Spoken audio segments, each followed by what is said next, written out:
We have a very special program for you today. As you can see, there are men and women representing the armed services here today. They're going to give you a message and talk to you about some opportunities. How about a big round of applause for all the people in the uniform today? All the work they do for our country. Before I get into introductions, I'm going to turn the microphone over to Mr. Feldman in a moment. At this time, if I can have the chorus come in, members of our choral program, we're going to start off with the Star Spangled Banner. So at this time, would everyone please rise for the singing of our national anthem by members of the Mount Olive High School choral program.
How about another round of applause for our chorus? Great job. Just a few reminders. This is a special program, so make sure that your cell phones are turned off and put away throughout the entire program, and we expect your attention throughout. At this time, it gives me a great deal of pleasure to introduce a member of our Mount Olive staff to talk a little bit about the program and introduce our honored guest. How about a big round of applause for Mount Olive's own, Mr. Rob Feldman.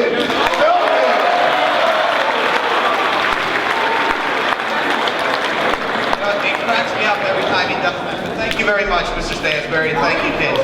Listen, today we have a program for you called Military Opportunities Day. And the goal of this program is that you become aware as 11th and 12th graders who are going out into college, the workforce, wherever it may be over the next 2 years, that you be aware of the opportunities that are available to you throughout many different avenues. And a good friend of mine, Lieutenant Colonel Crute, is going to talk about those different avenues in a minute. But I want to make you aware that immediately after this program, in our packed lobby, there will be members of the armed services that will be available to answer questions should any of you have them. They will also be available during unit lunch today. We will set up tables for them in the commons for you to come out and ask questions.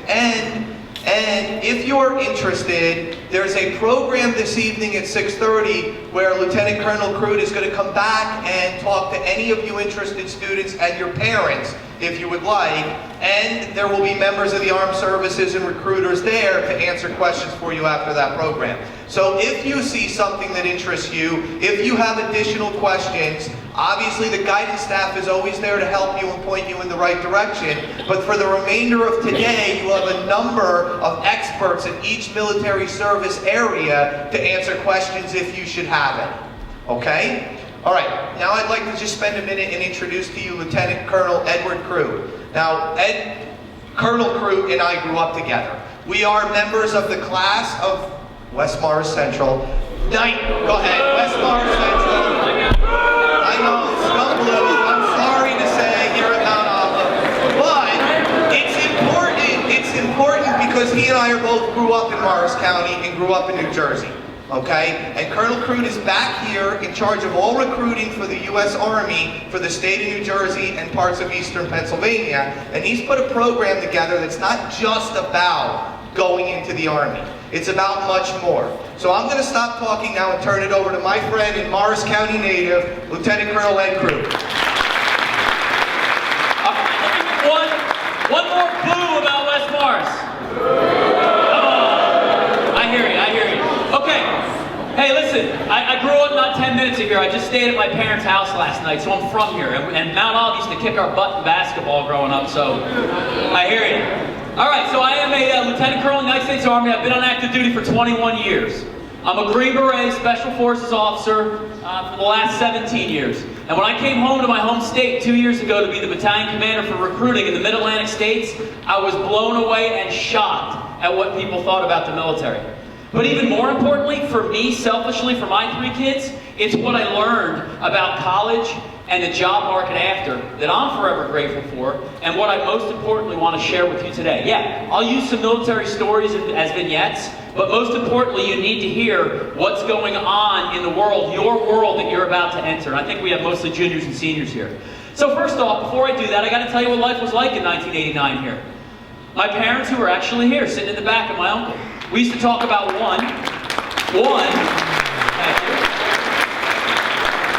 we talked about one successful career path, and one only, and that was going to 4-year college. And the better college you went to, the better you were going to do, and we judged each other. I remember my parents looking in the Daily Record, the Star-Ledger every morning going, ooh, hey, that kid got into Princeton. Ooh, that kid's going to 2-year college at Morris County. That's not very good. There's nothing bad about that, but that's how we thought in 1989. The world's changed. And then I went to my lunch table with my girlfriend and my friends, and we talked about this. You needed to be a doctor, a lawyer, an engineer, or something in business because that's what made money. It had nothing to do with a passion. And then, when we graduated college with our 4-year degree, guess what we got? The job. We did. So it worked for us. But the problem is the world has changed, and we were what was called Generation X, and that's how we thought. So if that's who we were, let me ask for the first question today that can win a water bottle or a t-shirt. What generation are you?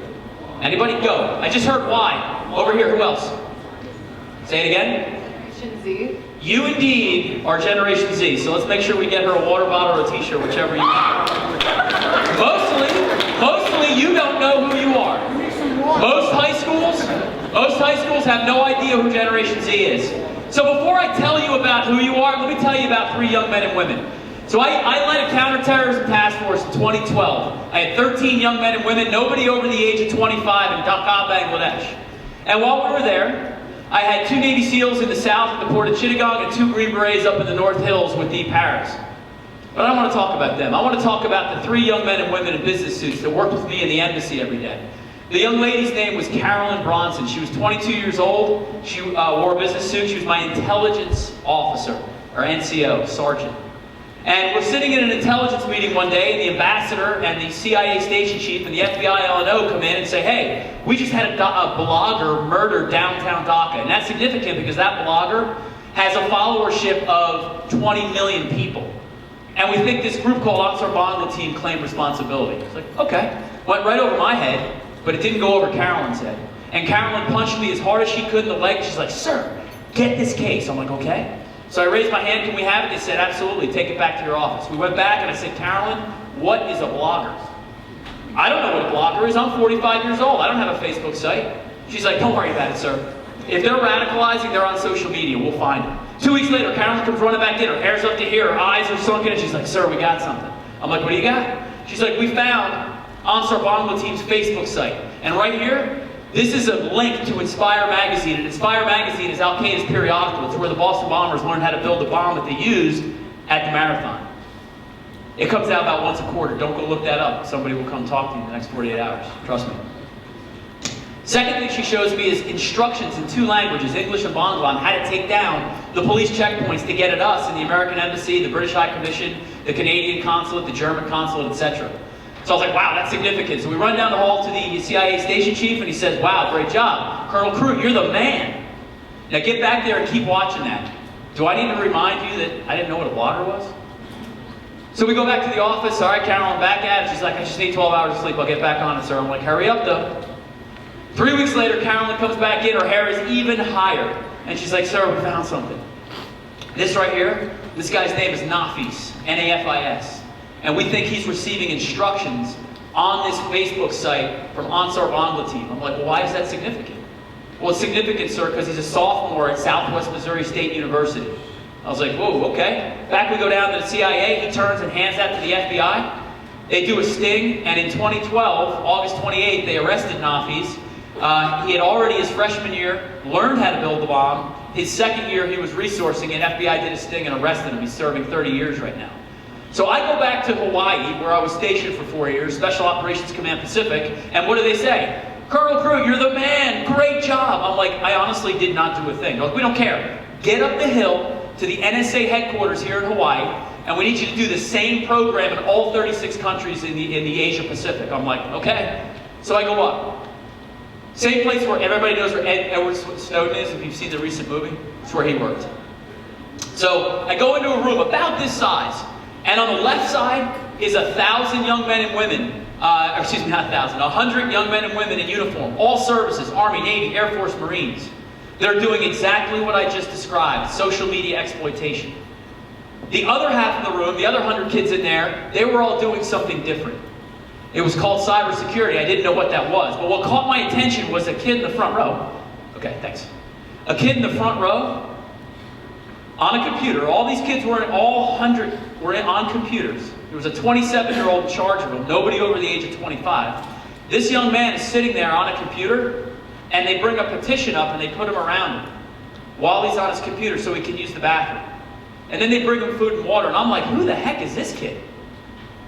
So I said, can I talk to him? They said, only when he's done being operational. So I said, okay. I waited 22 hours when he was done, and I said, hey, can you tell me who you are? And he wasn't supposed to tell me this, but he did. He was doing cybersecurity. He had counter-hacked onto a Chinese computer and was preventing them from hacking into the Bank of Hawaii, not a military target. So I was like, wow, where did you come from? He said, well, sir, I was in my third week at a school called MIT. Anybody heard of MIT?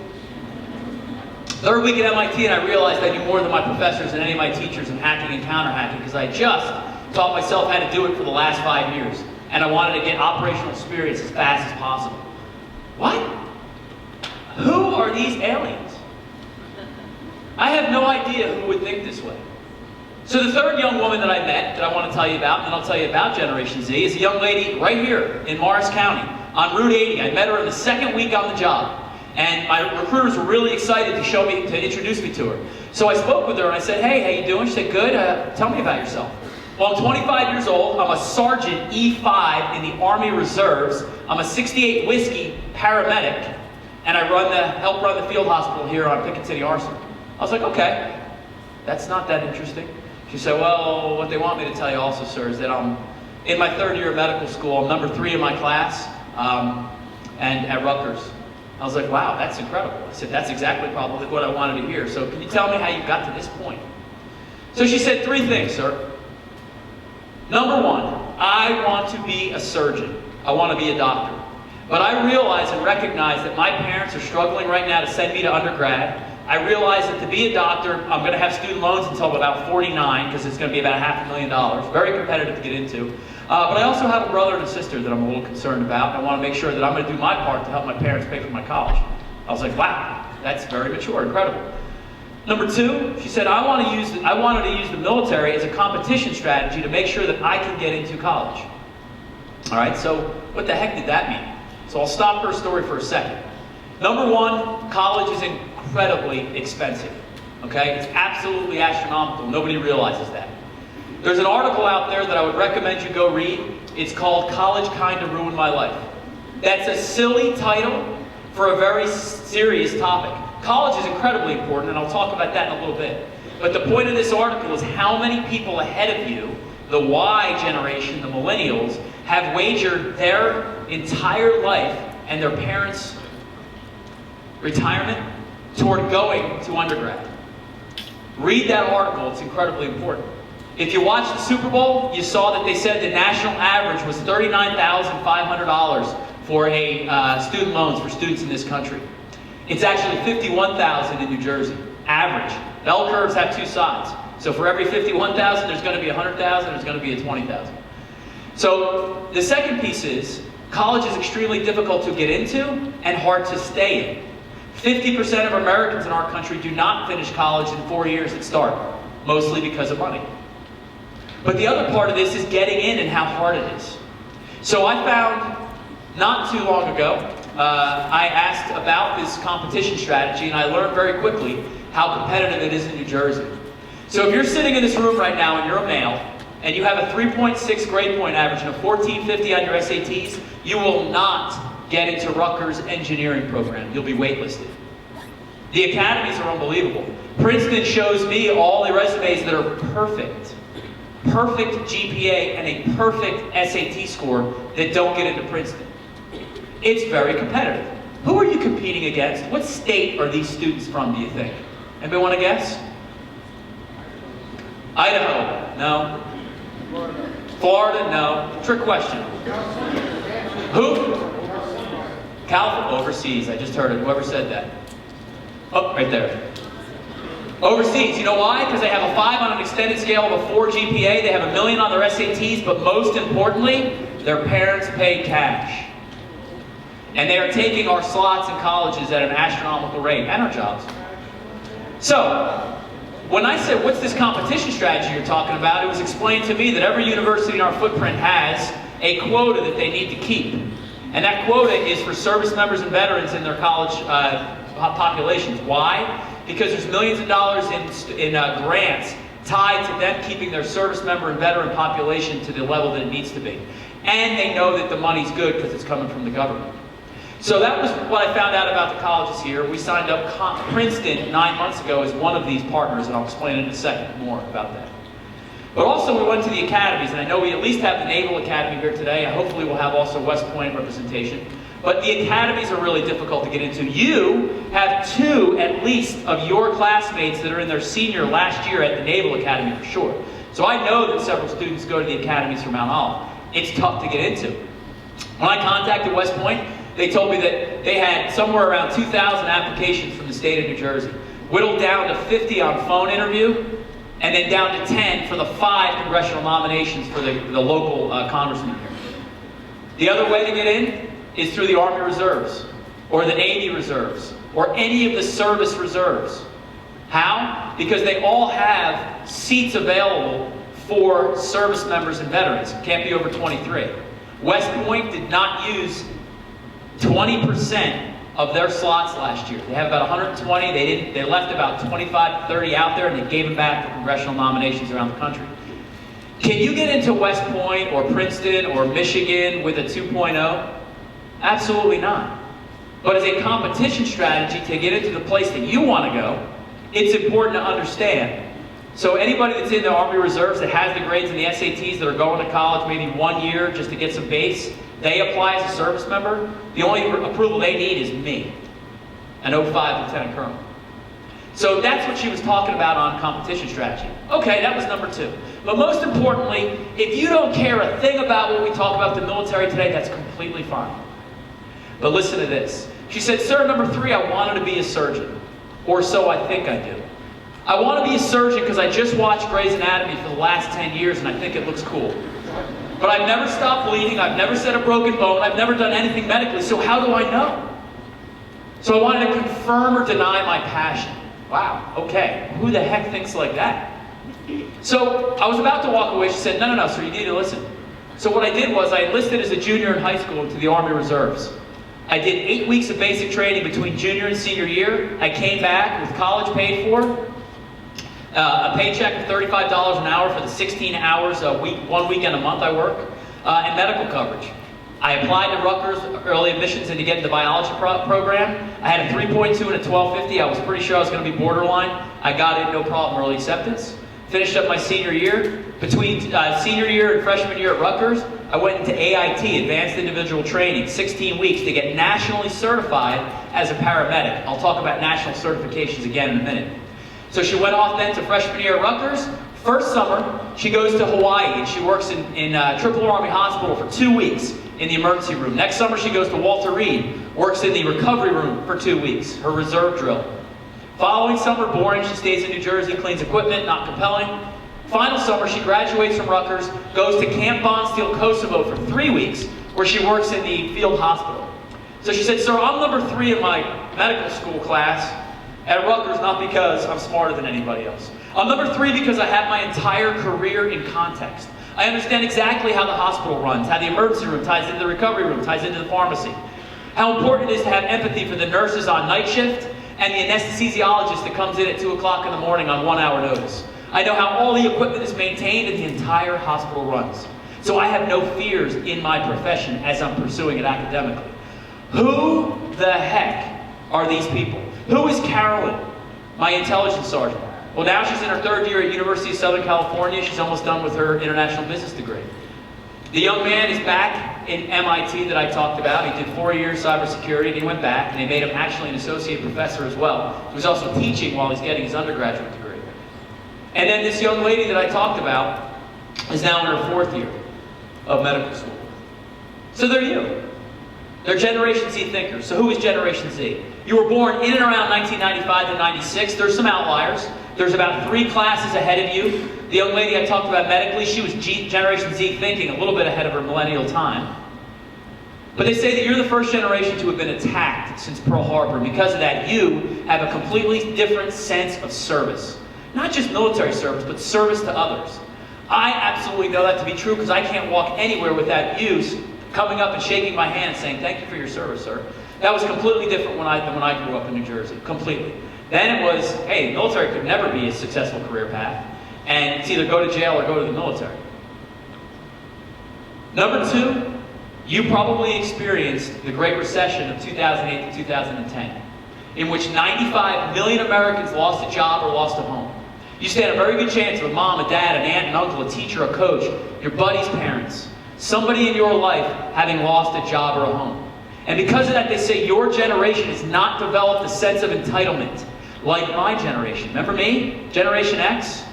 I'm going to 4-year college. My parents are paying for it. I'm not really going to be appreciative of that. And then when I get out, I'm ready to start my job. Here's my degree. That's a sense of entitlement.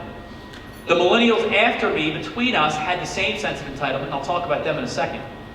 But they say that you are not developing that sense of entitlement.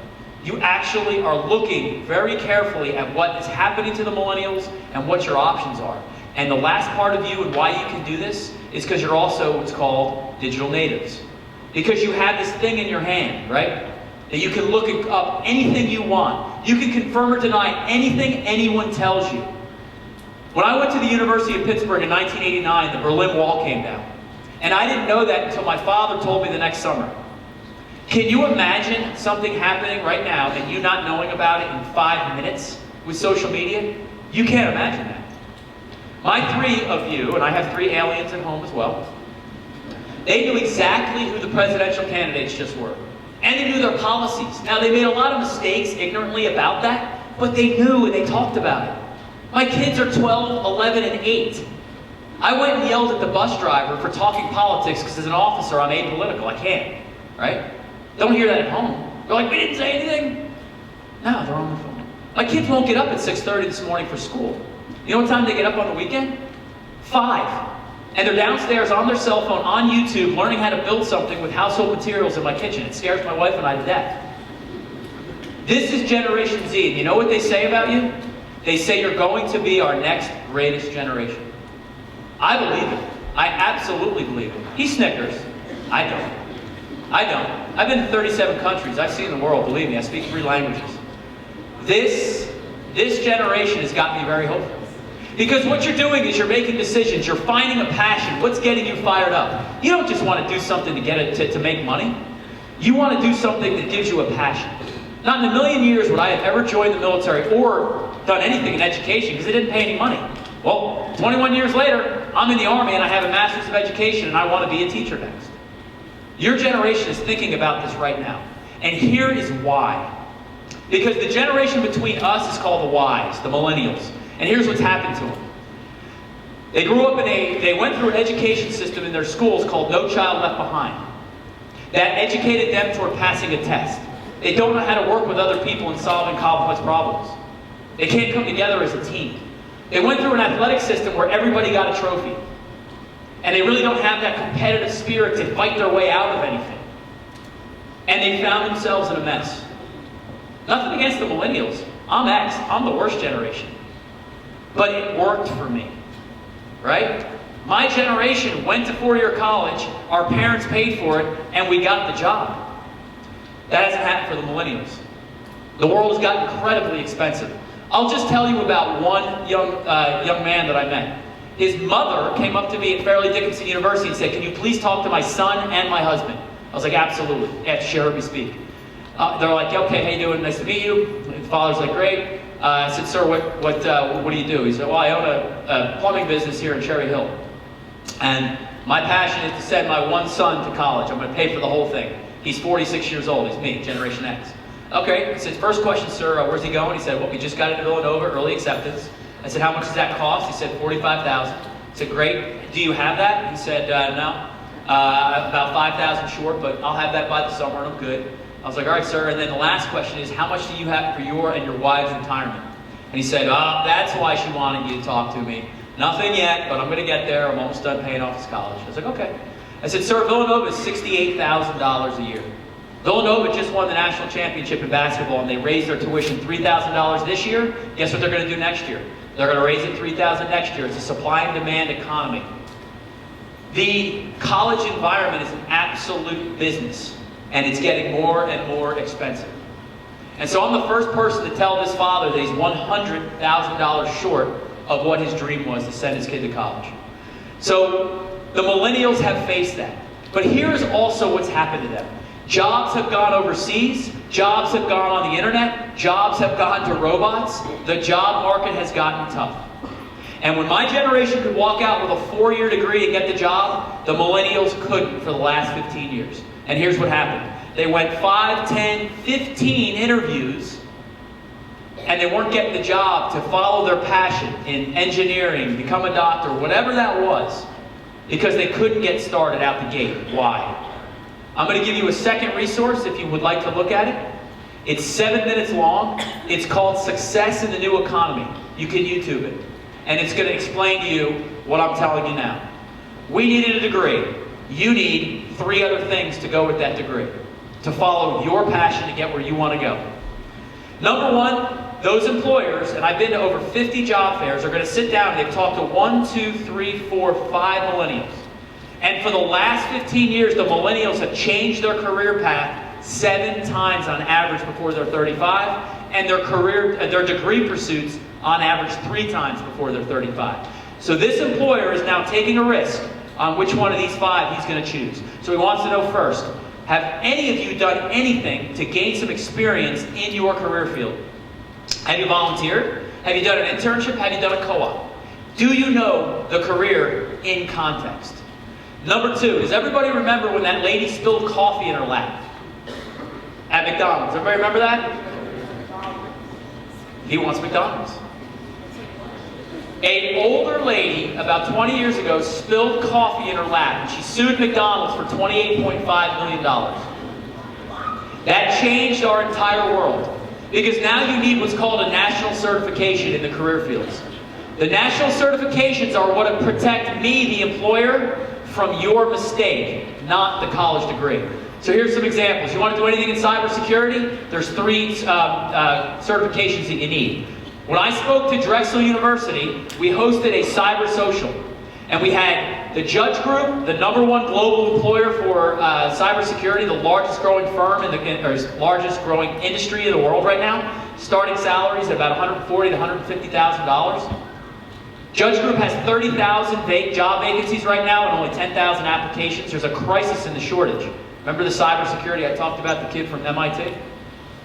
So Drexel University stood up and told, the Federal Reserve stood up and told Drexel University, your college degree is no good to me, because the cybersecurity degree that you give does not certify them nationally in the 3 national certifications that are required. So when they come to me, I got to train them, and I got to pay them to get trained and these certifications. I'm looking for somebody that already has it.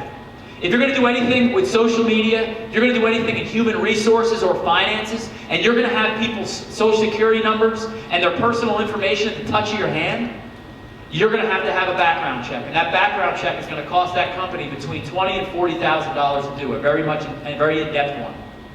If you want to do anything in logistics, you have to have a hazardous material certification. If you're going to do anything in engineering, you have to have a project management certification.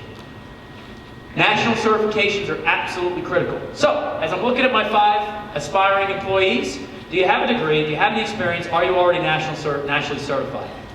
But there's one more question I want to know.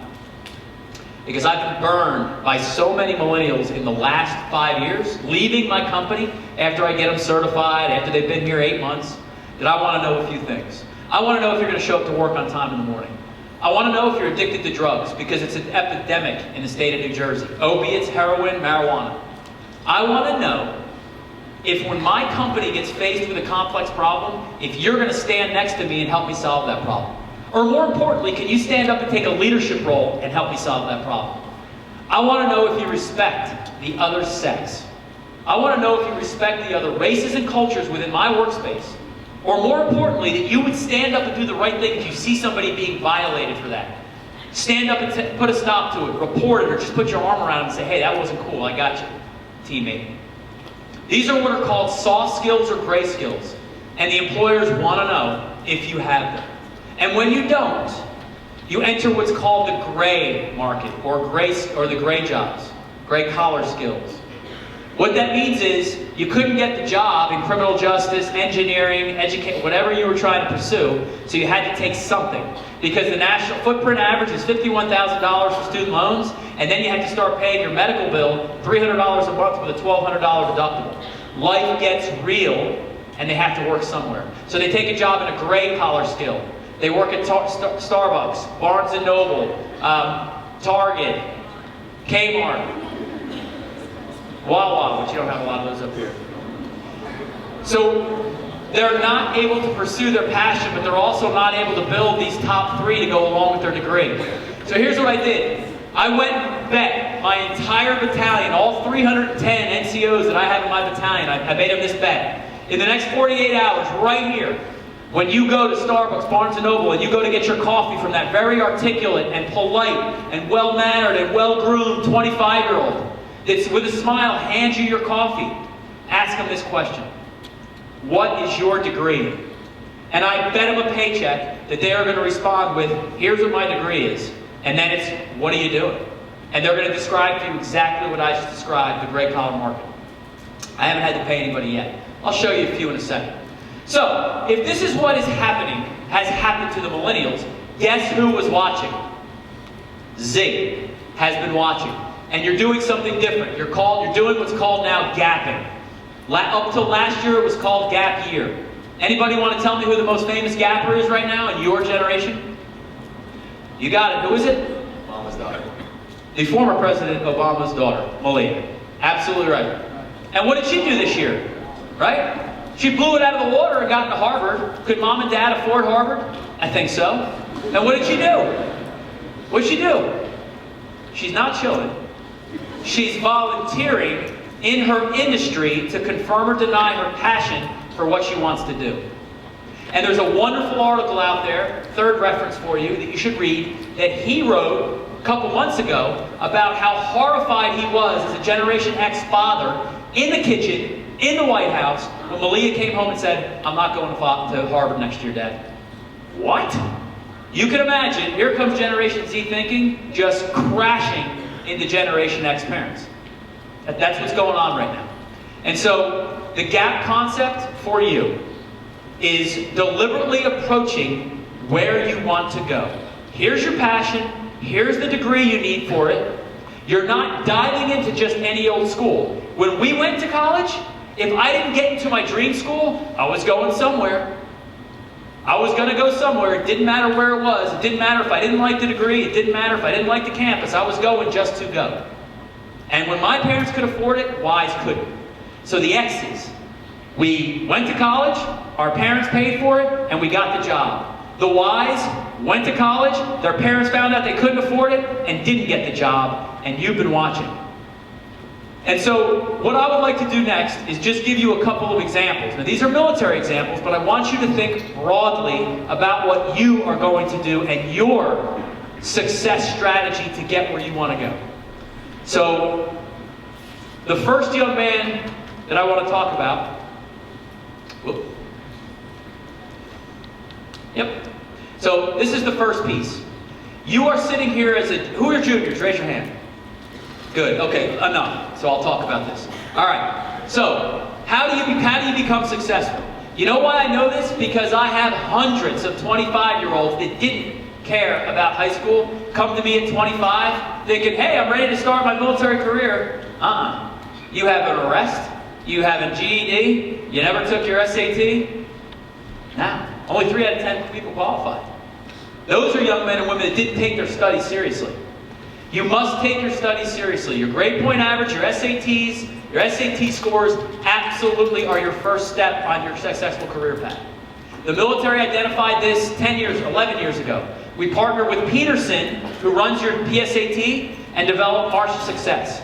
March to Success is a 100% online, free, preparatory tool for you to use online at your own pace that gives you 7 practice SATs and 7 practice ACTs. General Koch's son, who's down on Fort Dix, he's the commander of Fort Dix, in 3 months got his ACT score from a 27 to a 33 and used it as a competition strategy, the reserves, to get into Northwestern. That tool is absolutely free, it has nothing to do with joining the military. It's our tool because we also want to use it for the ASVAB to help young men and women. Next slide. Oh, I got it. My son, Scout, will turn 13 in 10 months. He's going up March Success. It's 100% free. This is Chris. I spoke to Red Bank High School back in December. Chris came running up. He's like, hey, sir, I just applied to Rhode Island Engineering and Michigan Engineering.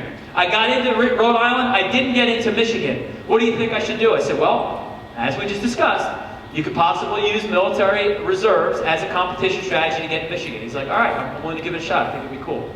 All right. So that sergeant sitting with him, Sergeant Simpson, went with him to enlist in the Army Reserves, which is 1 week in a month, 2 weeks in the summer. He checked congruent application and sent it right to Michigan University. He then picked up the phone, he called the Veterans Affairs Department, who walked across the hall, talked to the admissions department and said, Chris is a service member applying to Michigan. The second week of January, he got into Michigan, 1 week after he applied the second time. Now, did that guarantee his admissions? We think so. We think so, because we know how competitive it is. Did he have the right grades and SATs to get into Michigan when he applied early acceptance? Yeah. He had phenomenal scores, and he was a lacrosse star at Red Bank. It's very competitive. This is Lieutenant Campbell. Lieutenant Campbell went to Middletown North. I just spoke at Middletown North and South last night to 65 parents there. Lieutenant Campbell did not get into West Point his senior year at Middletown North. He went into the Army Reserves for military police, and he reapplied to West Point and got in. Went to on the service member slot. Went to the prep school for 1 year. He's now Lieutenant Campbell. This is Emily. Emily heard me talk back in, I think it was late November, early January, school over by Philly. She jumped up and was like, hey sir, you just described me.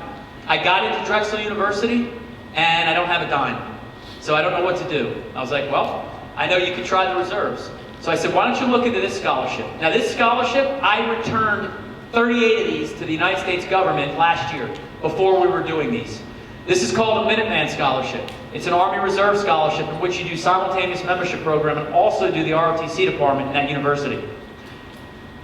That, for her, the qualifying score was a 900 on your SAT and a 3.0 grade point average. That's not that hard. Her scholarship was worth $287,304. But that's with room, board, tuition, books, pay, everything else. The girl that I talked about for medical school, to get into medical school for the military, well, to go to medical school through the military, in your undergraduate studies, you need to have a 3.2 grade point average, a 1512 on your MCAT, and get into any medical school in the country. If you get accepted with that acceptance letter and have those scores, the military will pay 100% of your medical school education, but more importantly, they will also pay you as a second lieutenant $36,000 a year while you're going to school. No requirement to do any kind of drill. The other thing about Emily, you see that $287,000? That's her Minuteman scholarship. But what you don't see there is what's called the GI Bill. Everybody knows the military pays for your college, right? So the GI Bill is pretty interesting. I've been in 21 years. I'm promotable to colonel. I'll probably stay till 29. When I retire, my retirement will be $1.9 million after taxes out to my life expectancy of 87. Okay, God bless you. But more importantly, I got my 2 undergraduate degrees with my ROTC scholarship, and then I got a master's in education and a master's in theater operations while on active duty through tuition assistance. So you also did not hear me mention the GI Bill. So who has my GI Bill? Did I give that back to you, the government? No, my 3 kids have my GI Bill. So their education is paid for. Post 9/11 GI transfer. You take very good care of your military. This is Malia. What would Malia do was our question once we heard about her.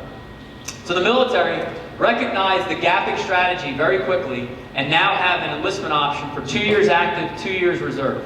So basic training, AIT get nationally certified, 2 years on active in one of these science, technology, engineering, and mathematics career fields, and then 2 years in the reserves as they start college. So that's our GAP plan for the GAP strategy. All right. Football star down in Trenton. He's now playing at East Stroudsburg, not far from here.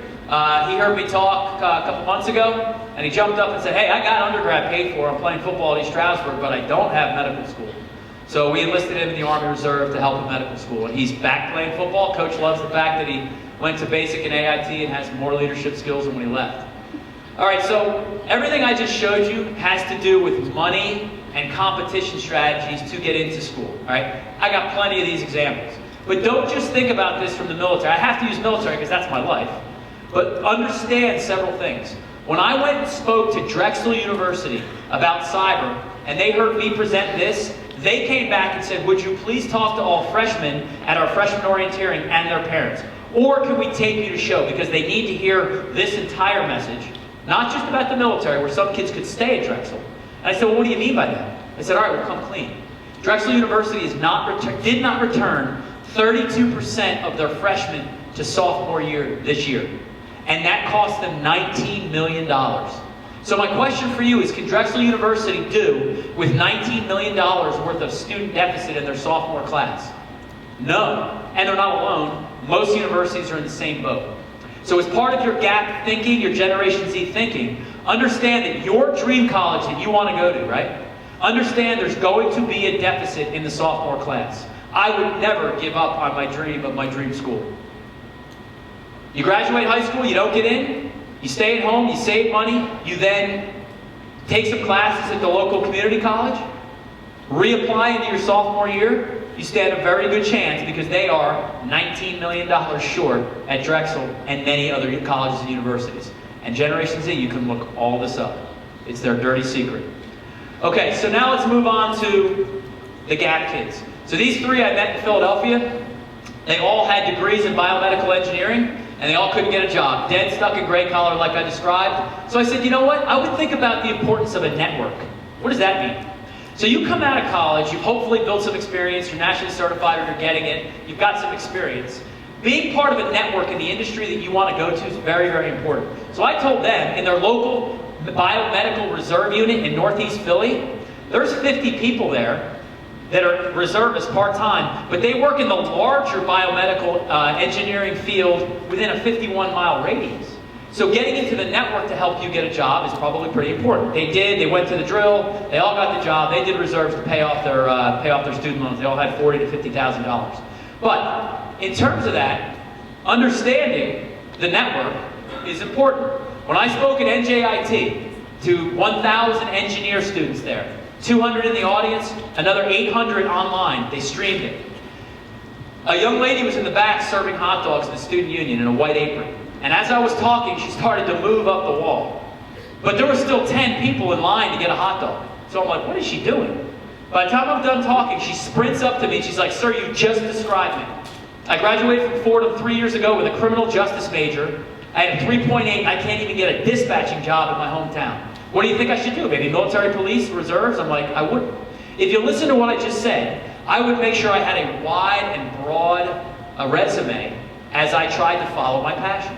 So I wouldn't stovepipe myself into military police. I'd look at military intelligence, cybersecurity, social media exploitation, because New Jersey's terrorism task force is up in Newark, and Pennsylvania's is over in Philadelphia.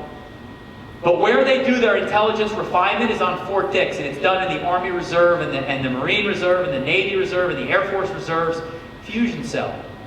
And the general, the 2 colonels, and the 5 lieutenant colonels that run that intelligence fusion cell, they are all full-timely employed by the Department of Homeland Security, CIA, FBI, New Jersey State Police, and Pennsylvania State Police. So I told her I would pick one of those 3, get into that network, so now you know people within this career field that can help you get a job. She's now a member 1 year later. She did Army Reserves for military intelligence. She's now in the Department of Homeland Security. This young man came up and said, hey, I want to do kind of the same thing. I need help going to college. I want to do criminal justice. I want to be an NYPD police officer. Kind of need help across the board. So we listed him as a human intelligence collector into the reserves. He went to college, got it paid for. But the upper left is him shaking President Obama's hand.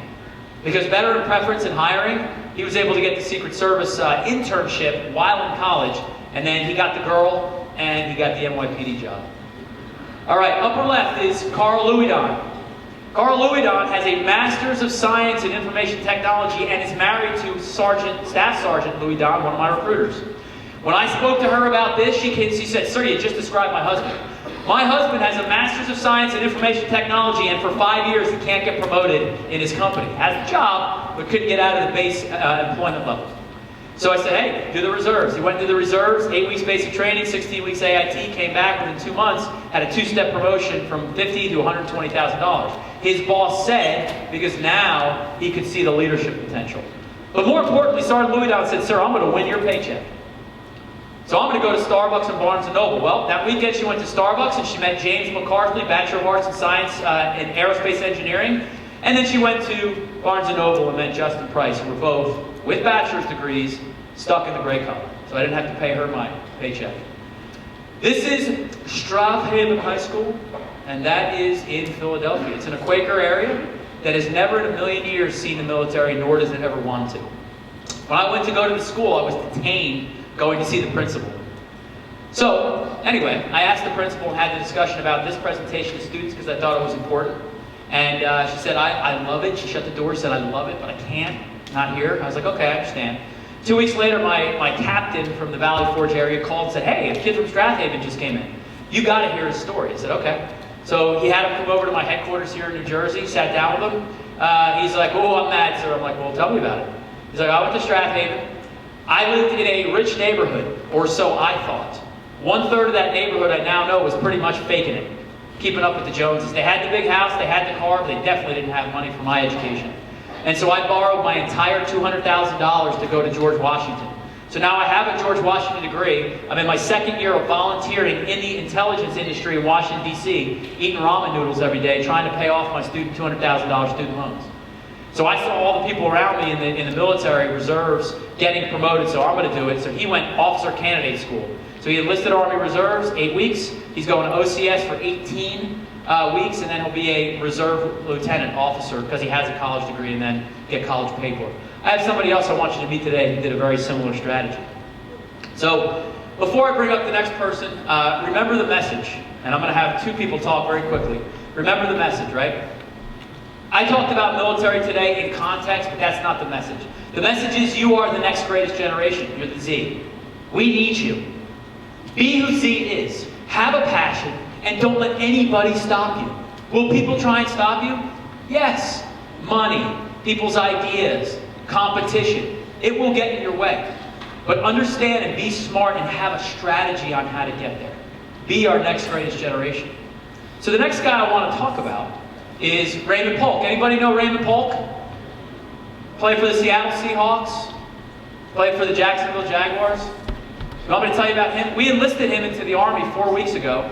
and he's going into officer candidate school. But I'll tell you, rather than I talk about him, why don't I have Raymond talk about his story himself? Raymond Colgan.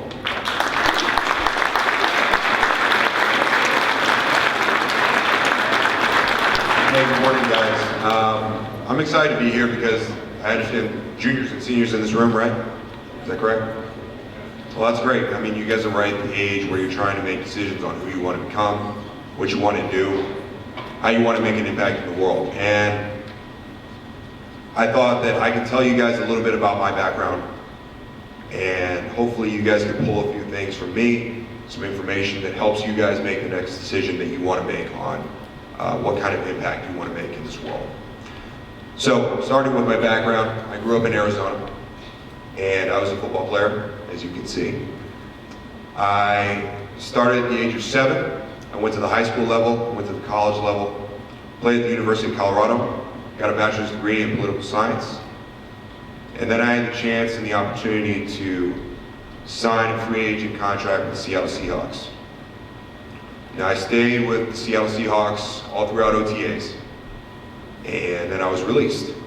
Now a day later I was picked up by Jacksonville Jaguars, and I went through fall camp with them, played in a few preseason games, and then I was released. And so I was at a crossroads and I had to make a decision on what I wanted to do next, right? If there's any football players in here, guess what? There's life after football, and you gotta have a plan. So I wanted to do something that related to my degree, but also I wanted to make a difference in the world. Using my football background, I was a safety. I played a lot of defense. I thought, hey, why not check out something in government, defense, something in military? And so I went back to school. I earned an advanced degree, a master's in Homeland Security and Emergency Management. While I was pursuing that degree, I picked up a job at New York State Division of Homeland Security and Emergency Services, and then I graduated with a 3.94 GPA. I got inducted into an honor society, and then I got a job at a think tank. We set up events in DC for government and military. We talk about special operations, we talk about electronic warfare, a bunch of different topics that pertain to the federal government and the military specifically. But I wasn't making the difference that I wanted to make in the world. What I wanted to do, and you can see that quote right underneath there, is I wanted to advance American values, not only in a domestic sense, but abroad as well.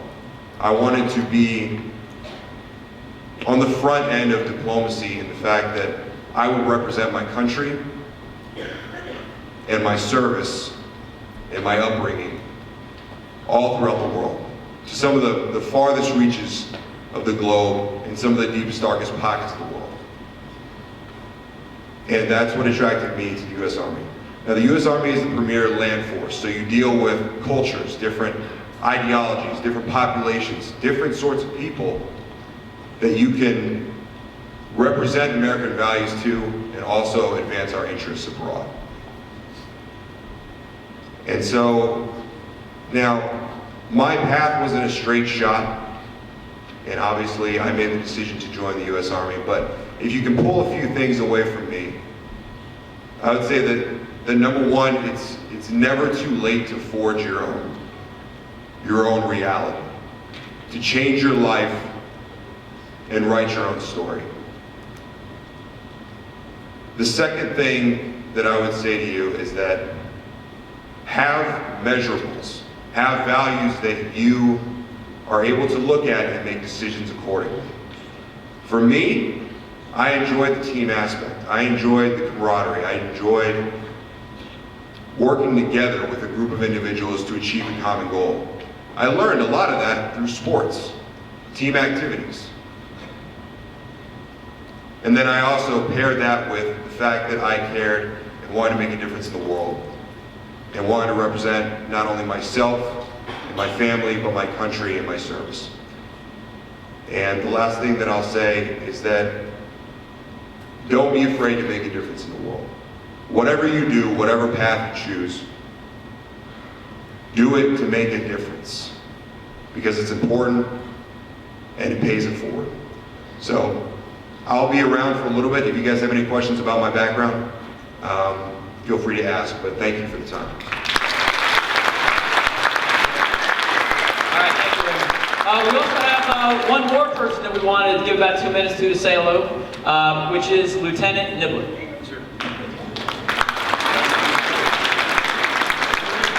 How you guys doing? I see a couple familiar faces in here. I'm a graduate of Mount Olive High School, class of 2012. So about 5 years ago, this spring, I'll be a alumni. I graduated from Rutgers just last year, commissioned as a second lieutenant in the Army. Right now, I see a couple familiar faces. I know some of your older brothers and sisters. Probably played lacrosse as captain back in 12 with a couple of your older brothers. I just graduated and finished FA Bullock. So I'll be around after this. I'm going to have a little table set up with some information on Army ROTC. I received a full 4-year scholarship out of Mount Olive to go to Rutgers. And it was the best decision of my life to accept that scholarship and join the Army. Of course, I had a background. My father was in the Army as well. And it was something I had knowledge about, but you never really are sure what you want to do, especially I know you guys are a little uncertain right now with your futures. Maybe some of you guys have plans, maybe some of you guys don't. Some of the juniors still looking to go to college and apply. But what you want to do is you do want to commit to a decision in these next couple years and months coming up for you seniors, and you guys want to go to college. So this college, as the Colonel said, is going to better your entire future. And I'll be here afterwards if you guys have any questions about Army ROTC, the Army in general, and just Rutgers specifically, and any college. I'm gonna go let it get back to the Colonel. We got about 2 minutes, so you guys gotta get out of here. So come find me at lunch. I'll have some handouts as well, and I'll talk to you guys then. Thanks. Thank you very much. Okay, so we did talk about Army, but it's all services, right? Army, Navy, Air Force, Marine, Coast Guard, the academies, ROTC. There's a world of opportunities. Our only job is to answer questions for you. Inside your packets is a piece of paper if you want to ask for more information from March Success, anything about the military. You can fill that out, get another water bottle from them. I got one more thing. One more thing. You guys have been great. Let me tell you how special Mount Olive High School is. You guys were absolutely phenomenal. I've done 55 high schools now, and this is probably the most respectful audience, so outstanding. Absolutely.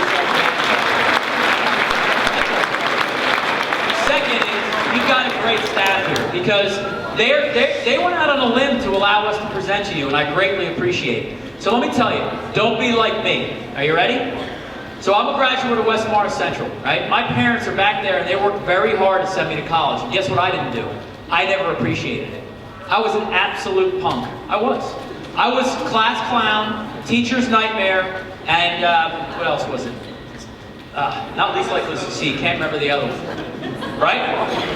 I was a real punk until life hit me in the face and my sister got into Duke, and then my parents said, hey, we need help now. That's what happened to me. But you know what I never did? I never thanked a teacher, a coach, my parents. I never thanked anybody significant in my life that helped me along the way. Here's why that's important. I've been on active duty for 21 years. I've seen millions of you come through. And those kids, in every case, when they come home, their parents are like, wow, you did an amazing job with them. They're so respectful now, disciplined. We didn't do anything. Your parents, your teachers, your coaches, whatever adults you have in your life, they have shaped your character for what it is today. The behavior that you had in the room today. If you would come to basic training, we wouldn't change that and make you a good person. We would just reveal the character that you already had, that the adults in your life helped craft. So do what I never did. Do what I never did, trust me. Thank your teachers, coaches, and parents, and significant adults in your life for what they're doing for you right now, because they're working very hard to make you the best Americans that you can be. You can see it in your STEAM lab here where you have 30 3D printers for crying out loud. This is a phenomenal school with great leadership. So, be the next greatest generation, Generation Z. Thank you.